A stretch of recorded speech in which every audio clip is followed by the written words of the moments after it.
Fala pessoal, beleza? Eu sou Marcelo e sejam todos bem-vindos ao Anime Underground. É mais um review totalmente colorido e com várias animações de Os Quatro Cavaleiros do Apocalipse, a continuação de Nanatsu no Taizai. Mas antes da gente começar esse super review, eu quero agradecer o apoio de todos vocês, principalmente a galera que pode apoiar o canal através do nosso grupo de membros ou Apoie-se.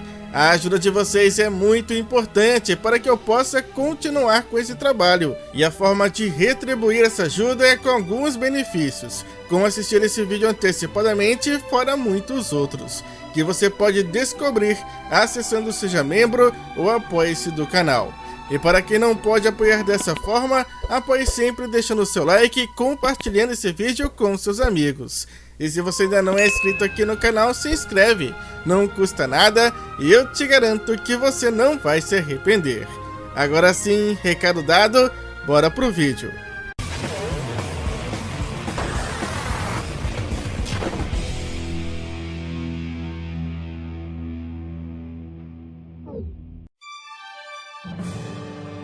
Os Quatro Cavaleiros do Apocalipse, capítulo 102, Um Rei Malvado. E estamos no Reino Eterno, onde Arthur recebe o relatório do que aconteceu em Walnak. O outro lado teve uma baixa, uma morte dos seus seguidores. No entanto, os quatro cavaleiros da profecia saíram totalmente ilesos. E quanto ao nosso lado, ambos, Tia Ninit e McDuffie, estão mortos. E essa é a reação do Arthur ao saber disso. Pois é, o Nakaba canonizando um dos memes mais clássicos dos animes. E quem passou nesse relatório para Arthur foi um dos quatro perigos, o Ironside.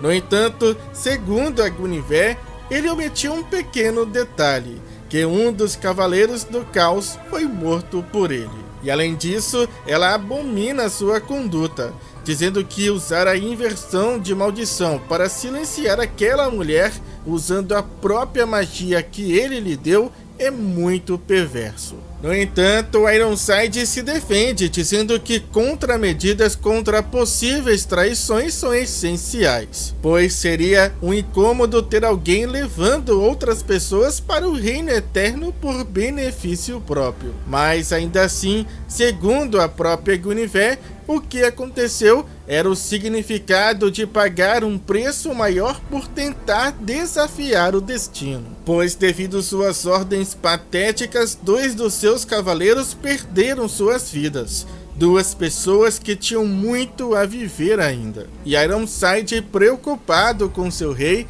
pede para ele não se abater com isso.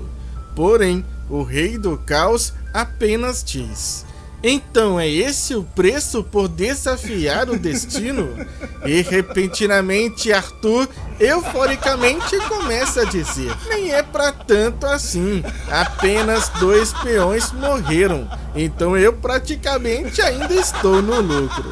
E além disso, vale a pena mencionar que os derrotamos pelo menos emocionalmente, pois cavaleiros da profecia ou não, ainda são crianças de 16 anos, e agora eles têm do que lamentar. No entanto, em poucos segundos, Arthur assume outra postura. Bem sério, ele pergunta a Guinevere o que vem agora, pois ele deseja fazer o seu próximo movimento o mais rápido possível. Mas antes, Guinevere faz questão de lembrá-lo que, apesar de ter desafiado o destino, ele apenas conseguiu alterar um pouco o futuro. Entretanto, isso não era do interesse do Arthur, que deixa bem claro que ela deve responder apenas aquilo que ele lhe perguntar. E ele segue dizendo: se me lembro bem, eles irão para Dalmari, correto? Então, que tipo de jogo eu devo lançar de acordo com o seu caleidoscópio? E mesmo que contra sua vontade, Guinevere responde, dizendo que após as falhas de Tia Ninit e McDuffie, Arthur envia 3 vezes mais assassinos para abatê-los. E curioso, Arthur então pergunta qual o resultado. E a resposta de Guinevere é: 2 são derrotados e outros 4 perdem suas vidas. E diante desse possível cenário, Ironside sugere então que eles enviem o dobro desse número. No entanto, Arthur não acredita que isso irá funcionar, já que os recursos humanos são limitados, e é improvável que isso seja uma simples questão de sobrecarregá-los com números. E dessa forma, Arthur decide prosseguir conforme ele fez de acordo com a visão de Guinevere. Ele pede para que Ironside escolha os 6 cavaleiros, mas que faça uma pequena alteração, adicionando mais um, o seu cunhado. Assim serão 7 cavaleiros. Ironside fica surpreso ao receber essa ordem e revela que aquela pessoa se encontra neste momento no seu jardim ao lado de, mas antes que ele pudesse completar, Arthur interrompe dizendo: "Não importa, essa é uma ordem do seu rei." E voltamos para o jardim de Ironside, onde naquele instante podemos ver 2 cavaleiros observando outras 2 pessoas num duelo de espadas. Uma delas era Diodora, que acaba tendo dificuldades contra o seu oponente, que consegue facilmente dominá-lo, que por sua vez diz que por hoje é melhor parar, e Diodora admite que seu tio é muito forte. No entanto, aquele homem também reconhece que Diodora está mais forte e questiona como ele ficou assim tão rápido, se por acaso ele estava praticando com a espada enquanto ele não estava. E sim, o garoto estava praticando às escondidas, mas pede para que seu tio não conte nada para seu pai, pois ele se preocupa muito com ele. E o seu tio compreende, mas pede para que ele tenha um pouco mais de moderação, porque senão ele irá acabar levando um puxão de orelha do seu pai. E enquanto os 2 caminham de volta para casa, Diodora pede para que seu tio continue contando aquela história de antes. E o seu tio responde, mas claro que sim. Eu acho que eu estava na parte em que eu e minha irmã mais velha, ou melhor, sua mãe, quando éramos ainda crianças, visitamos Belfort, um pequeno distrito de entretenimento ao norte da antiga Camelot. Fomos para lá para poder jogar e beber à vontade. Porém, o nosso pai nos encontrou e nos deu uma boa surra. E o seu tio termina dizendo para ele não seguir o exemplo deles. Porém, Diodora também queria se aventurar assim, e ele acredita que seu pai mente para ele, pois ele sempre está dizendo que Britânia é um mundo terrível e cheio de perigos. Mas ele admite ficar muito curioso sobre isso e chega até mesmo se odiar por isso. E o seu tio acaba se identificando com ele, dizendo saber como ele se sente, mas que apesar de tudo, o que seu pai lhe contou não é também uma mentira. E que se tem uma coisa que ele pode lhe garantir é que seu pai lhe ama mais do que tudo. No entanto, de repente, eles são surpreendidos por uma estranha criatura, uma espécie de pássaro que voa na direção dos 2. E já bem próximo deles, aquele homem então pergunta: "É você, Iron?" E através daquele pequeno mensageiro, Ironside transmite a seguinte mensagem: "Este é um chamado de Sua Majestade. Infelizmente, eu tenho muito trabalho a fazer, por isso estarei ocupado." E após escutar isso, aquele homem diz entender, e que irá deixar Turret e Holtz com Diodora.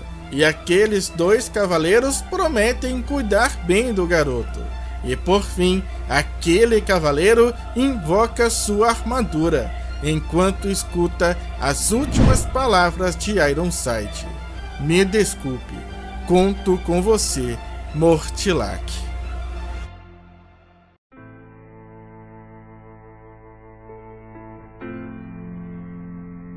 E um novo dia começa e fora da cidade podemos ver todos reunidos. Tétis também estava com eles, Aquele era o momento de dar o último adeus. A maga se lamenta e confessa que nunca imaginou que eles iriam ter uma baixa como essa tão cedo. Mas, de toda forma, ela promete assumir a responsabilidade de levar o corpo de Jade para casa. E, naturalmente, com um olhar bem triste, Isolda apenas consegue dizer: Jade, que você descanse em paz. Enquanto Donnie, em nome de todos, promete: iremos fazer o nosso melhor por você. E antes de partir com Jade, Thetis pede para que todos continuem procurando incessantemente por qualquer pista para conseguir entrar no Reino Eterno. No entanto, Tristan rapidamente conta para Thetis que eles conseguiram algumas informações bem úteis sobre este assunto. E ouvir isso deixa a maga curiosa, que questiona: informações? Mas quem as forneceu? E logo Tristan responde: essa pessoa se chama Io, no entanto ela é um demônio. Porém, enquanto ele respondia, alguém se aproximava deles. Em sua forma humana, Ioladil se revela para todos. No entanto, era bem nítido em seu semblante que ela estava extremamente triste pelo ocorrido. Porém, por outro lado, Xion e Isolda nitidamente estavam incomodados com sua presença ali, pois para eles ela também carregava a culpa pela morte de Jade. E ela sabia disso. E diante de todos, ela pede desculpas, assumindo sua culpa por aquela perda, por ter tirado deles um amigo tão importante. Mas Annie não queria escutar suas desculpas e pede para que ela apenas diga logo quais são as informações que ela tem para chegar ao Reino Eterno. Porém, antes mesmo dela responder, Annie antes avisa que se ela mentir ou passar alguma informação inválida, ela jamais será perdoada. E Ioladil compreende, e então pede para que eles a sigam a partir de agora. Porém, antes Donnie questiona para onde ela pretende levá-los, se por acaso ela estava pretendendo caminhar até Dalmário. Entretanto, ela se vira para eles e responde que não, pois o lugar para onde eles irão é o reino dos demônios. E certamente nenhum deles esperava por isso. Com exceção, talvez, de uma única pessoa, pois nosso pequeno Percival pergunta: mas que tipo de lugar é esse? E Donnie tenta explicar, dizendo que o reino dos demônios é o lar de todos os demônios. E para exemplificar melhor, o próprio Narsins pergunta se ele iria entender melhor se ele dissesse que é a cidade natal do Doucomonte. E saber disso deixa o Percival bem animado, afinal, ele irá poder conhecer a cidade natal do seu amigo. Mas, de repente, Ioladil se aproxima do garoto e começa a encarar Percival de forma estranha, tanto que ele se incomoda e pergunta a ela se tem algo no rosto dele. E, para sua surpresa, Ioladil faz uma pergunta bem curiosa: você, por acaso, é Percival? A fim de obter informações sobre o Reino Eterno, os Cavaleiros da Profecia irão partir para o Reino dos Demônios. Mas a pergunta que não quer calar: como Io conhece Percival? Continua no próximo capítulo, intitulado Para o Reino dos Demônios. E é assim que a gente finaliza o capítulo 102, e também o arco de Walnak. E tudo indica que o próximo arco irá ser o arco do Reino dos Demônios. Isso, se eles não forem antes interceptados pelos Cavaleiros do Caos. Mas, de toda forma, eu acharia bem interessante eles irem para o Reino dos Demônios. Porque dentro do mangá e dentro do anime de Nanatsu no Taizai, a gente nunca explorou realmente este reino. A melhor visão que nós tivemos dele foi dentro do último filme.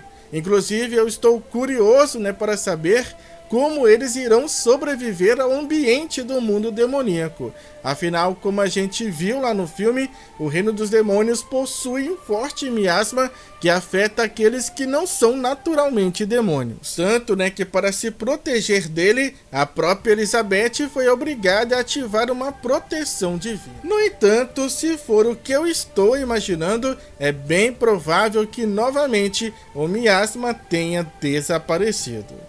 Portanto, não iria existir esse pequeno contratempo. E nós iremos se aprofundar mais nesse assunto no nosso próximo vídeo.